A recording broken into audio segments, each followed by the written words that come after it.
Selamat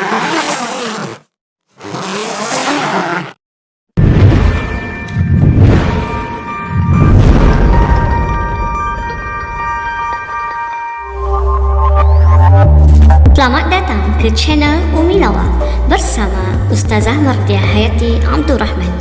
Video ini dibawa khas dari Akademi YouTuber Malaysia dengan kerjasama e-Didik dan Kelab Guru Malaysia. Tumpukan perhatian anda, sesi pembelajaran akan bermula.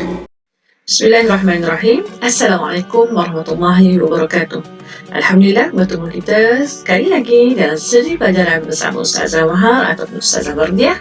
Kali ini insyaAllah kita akan sentuh topik ayat kefahaman, iaitu Surah Al-Asr. Surah Al-Asr terkandung dalam bidang Al-Quran bagi topik ataupun bagi subjek pendidikan Islam tahun ini. Kita perhatikan apakah dia objektifnya. Pertama, menyatakan pengenalan Surah Al-Asr dengan betul. Yang kedua, menjelaskan 3 tuntutan Surah Al-Asr dengan betul. Seterusnya, kita kenal dulu intipati ataupun ciri-ciri surah Al-Asr ini.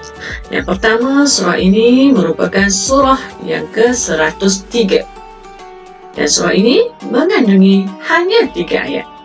Dan surah ini diturunkan di Mekah. Okey, apabila diturunkan di Mekah, maka ayat-ayat ini dikenali ayat-ayat Makkiyah. Pada surah Al-Asr ini membincangkan kepentingan masa dalam kehidupan manusia. Surah Al-Asr ini juga dianggap sebagai panduan kepada seorang Muslim dalam mengurus masa yang dianugerahkan kepada mereka untuk mencapai kejayaan di dunia dan di akhirat. Seterusnya, mari kita fahami ayat-ayatnya dan maknanya. Bismillahirrahmanirrahim. Wal-Asr, demi masa. Innal insana lafi khusr, sesungguhnya manusia itu dalam kerugian. Illal ladzina amanu wa 'amilus shalihat wa tawasaw bil haqq wa tawasaw bis sabr, kecuali orang yang beriman dan melakukan kebaikan serta saling berpesan untuk kebenaran dan saling berpesan untuk kesabaran. Seterusnya, kita perhatikan apakah tuntutan surah Al-Asr ini. Kenapa kita perlu memahami surah ini?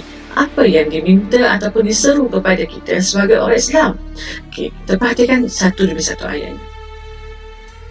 Wal-Asr, Innal insana lafi khusr. Kandungan ayat ini menekankan bahawa masa itu sangat berharga. Jadi, apa tuntutannya pula?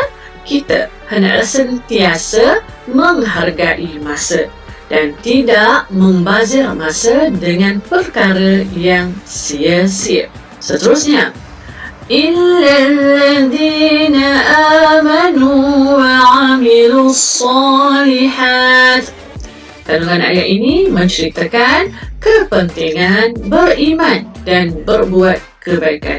Oleh hal demikian, kita dituntut memelihara iman kita kepada Allah Subhanahu wa Ta'ala, memperbanyak amal ibadah dan sentiasa berusaha membuat kebaikan. Seterusnya, wa tawasaw bil haqqi wa tawasaw bis sabr. Pada kandungan ayat ini menjelaskan pada kita untuk saling berpesan kepada kebenaran dan kesabaran. Kepada siapa harus pesan? Kita tengok pada tuntutannya, iaitu mengajak orang lain ke jalan kebenaran, mengingatkan diri dan orang lain untuk bersabar dengan ujian hidup. Ini bermakna kita bukan berpesan kepada diri kita sahaja, bahkan kita pesan kepada rakan-rakan kita, kepada kawan-kawan kita, jiran-jiran kita, bahkan pada ahli keluarga kita yang paling hampir dengan kita. Okey, seterusnya kita tengok kepentingan surah Al-Asr. Kepentingan surah Al-Asr. Yang pertama, menguatkan keimanan kepada Allah Subhanahu wa Ta'ala. Yang kedua, mengelakkan diri daripada melakukan perkara negatif. Yang ketiga, mempunyai matlamat hidup yang jelas. Dan yang keempat, memupuk sifat sabar dan sentiasa saling mengajak kepada kebaikan. Okey, mari kita perhatikan pula apa yang perlu kita fahami daripada kandungan gambar ini. Pada gambar ini menunjukkan bahawa setiap manusia itu sama, mempunyai masa yang sama, iaitu 24 jam sehari. Tetapi kita perlu tahu ataupun kita perlu ambil berat apakah aktiviti yang memberi manfaat kepada kita agar kita tidak tergolong dalam golongan yang merugikan. Maksud merugikan di sini ialah membazir masa dengan sia-sia. Jadi kita boleh tengok pada bahagian kanan kita adalah perkara-perkara positif yang sesuai untuk kita lakukan. Pada bahagian kiri pula adalah perkara-perkara negatif yang mungkin sebaik-baiknya kita elakkan. Contoh, kita boleh perhati sama ada kita boleh menolong ibu ayah ataupun menolong ahli keluarga, adik-beradik kita membuat aktiviti di rumah. Mungkin mengulang kaji pelajaran ataupun membaca Al-Quran dan membersihkan persekitaran. Dan tempoh waktu sekarang, kebanyakan kita berada di rumah, pastikan kita melakukan perkara yang boleh memudahkan, menyenangkan ahli keluarga. Apa pula perkara-perkara negatif? Mungkin adalah tidur yang berlebihan.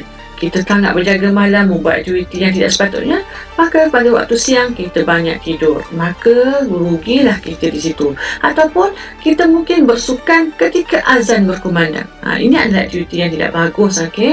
Patutnya apabila mendengar azan, kita perlu menghormati dan bersegera untuk solat. Ataupun bermain secara berlebihan. Bermain di sini bukan setakat bermain di luar rumah, bahkan mungkin bermain dengan atas talian, bermain game. Seterusnya ialah mengumpat.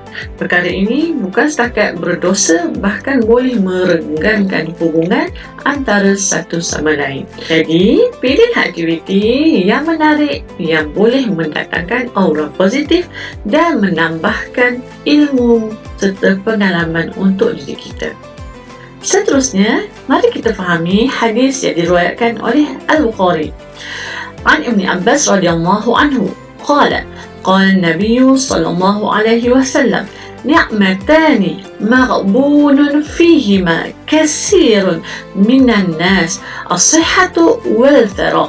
Daripada Ibn Abbas radhiyallahu anhu telah berkata, Nabi Muhammad sallallahu alaihi wasallam telah bersabda, dua nikmat yang sering diabaikan oleh kebanyakan manusia ialah kesihatan dan waktu lapang. Jadi sebagai rumusannya, hendaklah kita memanfaatkan masa yang diberikan kerana ianya merupakan tanggungjawab semua Muslim dan akan dipersoalkan di akhirat kelak. Oleh hal demikian, sekali lagi Ustazah mohon dan mengharapkan agar kita memahami kepentingan masa dalam kehidupan. Jadi setakat itu sahaja perkongsian kita pada kali ini. Seperti biasa, Ustazah memang mengharapkan sokongan daripada anak-anak semua, dan sekiranya video ini ataupun perkongsian ini bermanfaat, sudi-sudikanlah untuk share kepada sahabat-sahabat di luar sana, dan tinggalkanlah komen sekiranya ada maklumat-maklumat ataupun kekurangan yang ada pada Ustazah, dan bolehlah memberi komen-komen yang membina kepada Ustazah. Dan jangan lupa juga untuk subscribe, semoga ianya menjadi sokongan yang memberi suntikan semangat kepada Ustazah. Jadi sampai di sini saja, insya-Allah kita jumpa lagi. Assalamualaikum warahmatullahi wabarakatuh.